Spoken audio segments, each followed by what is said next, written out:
بسم اللہ الرحمن الرحیم نحمدہ ونصلی علی رسولہ الکریم اما بعد۔ محترم بھائیوں اور بہنوں، رمضان المبارک کے دو عشرے ختم ہونے کے قریب ہیں۔ اب ان قریب انشاءاللہ تیسرا اور آخری عشرہ شروع ہونے والا ہے، جو دوسرے دنوں کے مقابلے میں بہت زیادہ اہمیت کا حامل ہے۔ ضرورت اس بات کی ہے کہ ہم اس عشرے کی، رمضان کے آخری 10 دنوں کی قدر کریں، اس لیے کہ جیسے ہی یہ عشرہ ختم ہوگا یہ مبارک ایام ختم ہو جائیں گے۔ تو انشاءاللہ آج کی مجلس میں رمضان کے آخری عشرے کی کیا اہمیت اور فضیلت ہے اور اس میں کیا اعمال انجام دیے جا سکتے ہیں، انشاءاللہ مختصراً آپ کی خدمت میں رکھنے کی کوشش کی جائے گی۔ ہم اور آپ جانتے ہیں کہ قرآن میں، حدیث میں اور نبی کریم صلی اللہ علیہ وسلم کے عمل سے یہ بات اچھی طرح واضح ہوتی ہے کہ رمضان المبارک کے آخری عشرے کی بہت ہی زیادہ فضیلت ہے۔ اس کی وجہ یہ ہے کہ اسی آخری عشرے میں وہ رات آتی ہے جس میں اللہ تبارک و تعالیٰ نے قرآن مجید کو نازل فرمایا، جسے لیلۃ القدر کہا جاتا ہے، جس کے بارے میں اللہ نے فرمایا کہ وہ 1000 مہینوں سے زیادہ افضل ہے۔ وہ رات اسی عشرے میں آتی ہے۔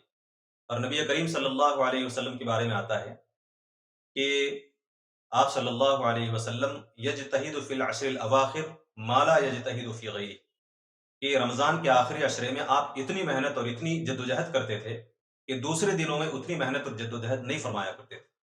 تو ان کے امتی ہونے کی وجہ سے ہماری بھی یہ ذمہ داری بنے گی کہ ہم عام دنوں میں، عام رمضان کے دنوں میں ہم نے جتنی محنتیں کی ہیں، اس آخری عشرے میں اور زیادہ جدوجہد کریں، اور زیادہ متحرک ہونے کی ہم کوشش کریں۔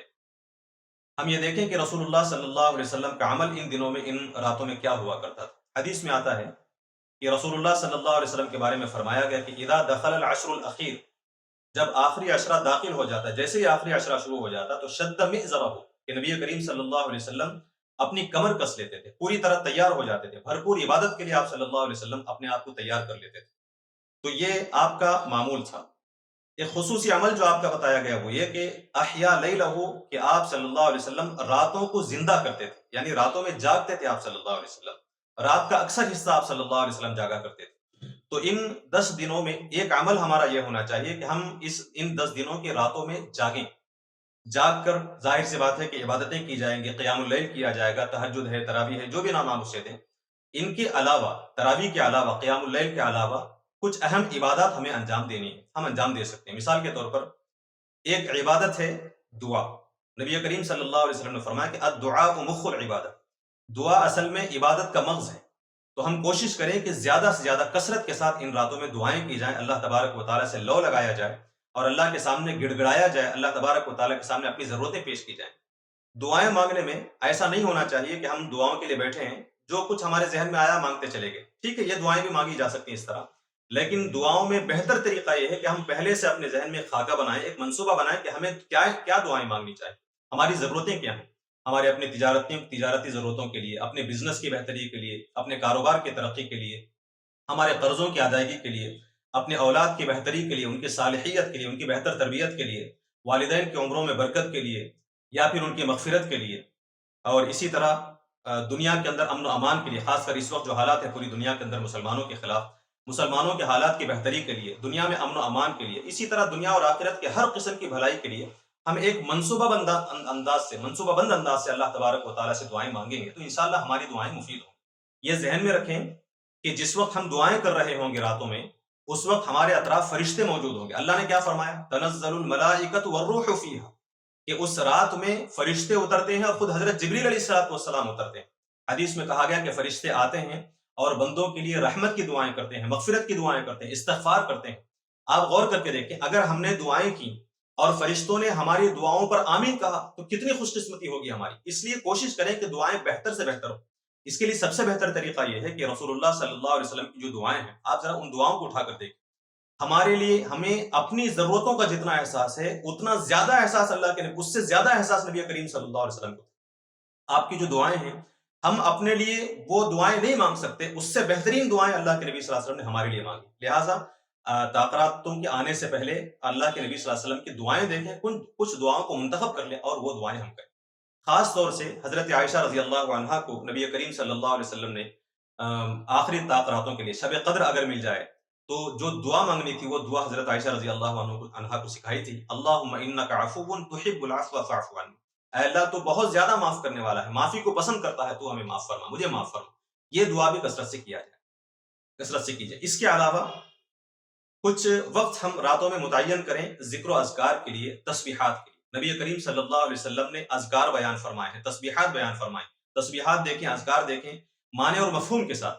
کچھ تسبیحات کو آپ متعین کر لیں جو آسان ہو اور بہت اہم ہو، ان تسبیحات کی پابندی کریں، اس کے مفہوم کو سمجھ کر آپ تسبیحات کا ورد کریں، یہ بھی انشاءاللہ بہت زیادہ مفید ہو۔ اور خاص کر ہمارے راتوں کے لیے کچھ وقت، راتوں کا کچھ وقت لازماً قرآن مجید کے مطالعے کے لیے ہونا چاہیے۔ قرآن مجید کی تلاوت کی جائے، قرآن مجید کو خاص کر تدبر کے ساتھ، غور و فکر کے ساتھ اسے سمجھ کر پڑھنے کی کوشش کی جائے۔ تفاسیر موجود ہیں، تفاسیر کی روشنی میں، نبی کریم صلی اللہ علیہ وسلم کی تشریحات کی روشنی میں، صحابہ کی تفسیر کی روشنی میں، تفاسیر کی روشنی میں قرآن مجید کو سمجھنے کی ہم کوشش کریں۔ دیکھیے ایک حدیث ہم نے سنی ہوگی، نبی کریم صلی اللہ علیہ وسلم نے فرمایا کہ الصیام والقرآن یشفعان للعبد، کہ روزہ بھی اور قرآن مجید بھی بندے کے لیے سفارش کریں گے۔ قرآن مجید جو سفارش کرے گا، قرآن مجید کے الفاظ ہیں کہ منعتہ النوم باللیل، قرآن یہ کہے گا کہ اے اللہ میں نے اسے راتوں میں سونے سے روکے رکھا، یعنی میری وجہ سے اس نے نیند کو قربان کیا، یہ جاگتا رہا، مجھے پڑھتا رہا، مجھے سمجھتا رہا۔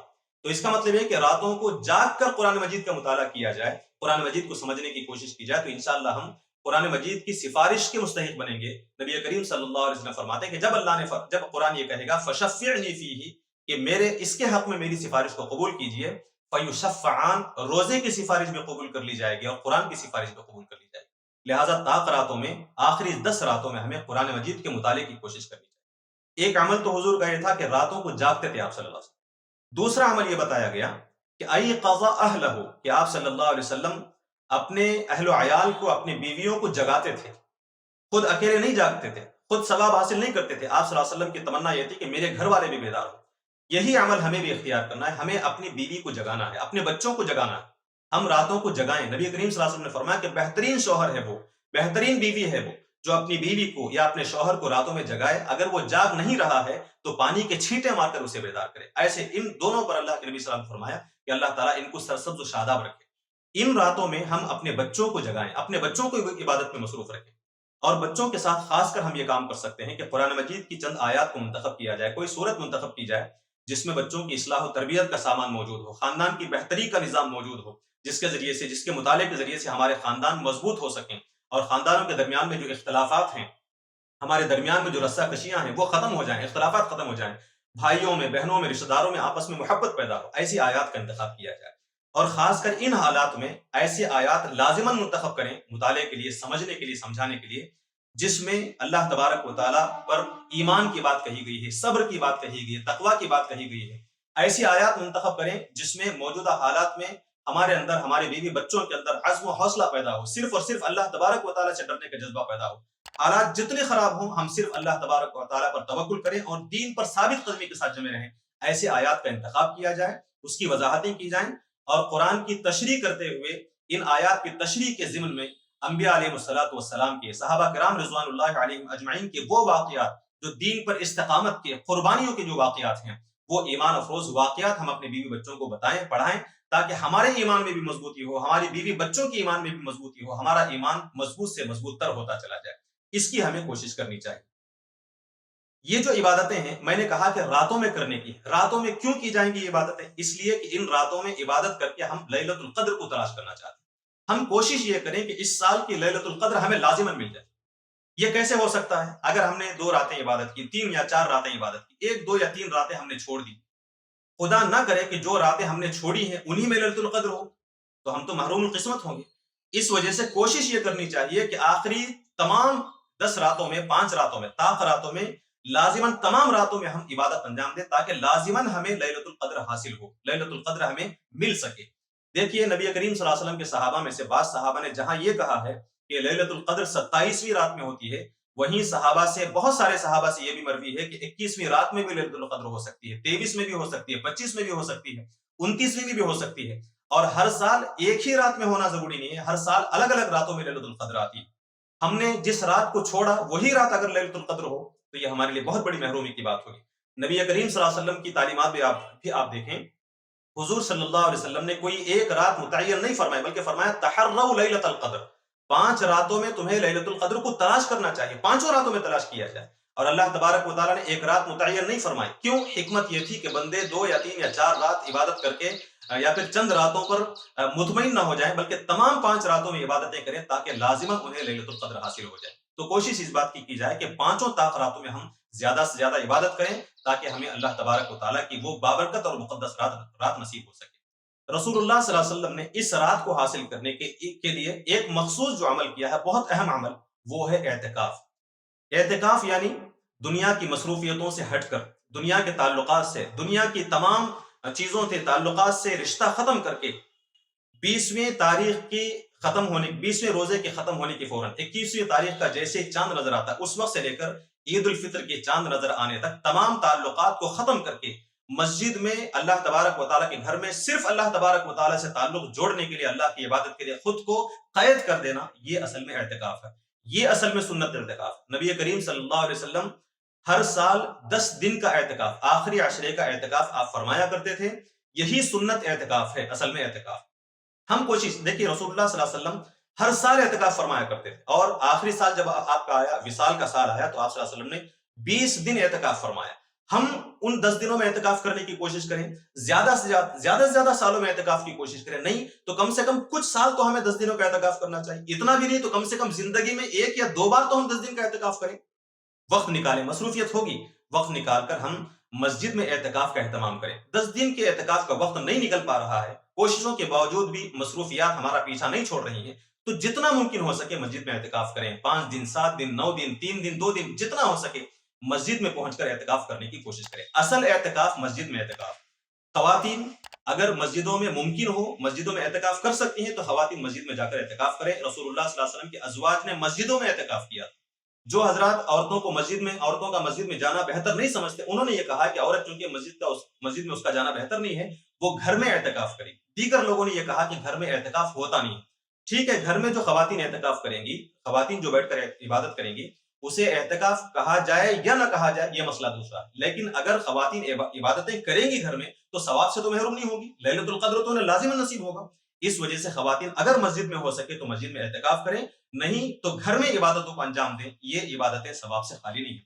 آخری بات یہ ہے کہ ان عبادتوں میں ہمارا جو اصل مقصد ہونا ہے، اصل مقصد جو ہمارا ہو وہ یہ ہے کہ ہمیں ان راتوں کی عبادتوں کے ذریعے سے اللہ تعالیٰ کی طرف سے مغفرت کا پروانہ ہمیں حاصل ہو جائے، یہ اصل ہمارا مقصود، اللہ ہم سے راضی ہو جائے۔ یہ حدیث آپ نے سنی ہوگی، رسول اللہ صلی اللہ علیہ وسلم نے فرمایا کہ ہر رات رمضان المبارک میں یہ اعلان ہوتا ہے کہ وَلِلَّهِ عُتَقَاءُ مِنَ النَّارِ، کہ آج کی رات اللہ تبارک و تعالیٰ کے کچھ بندے جہنم سے آزاد کیے جائیں۔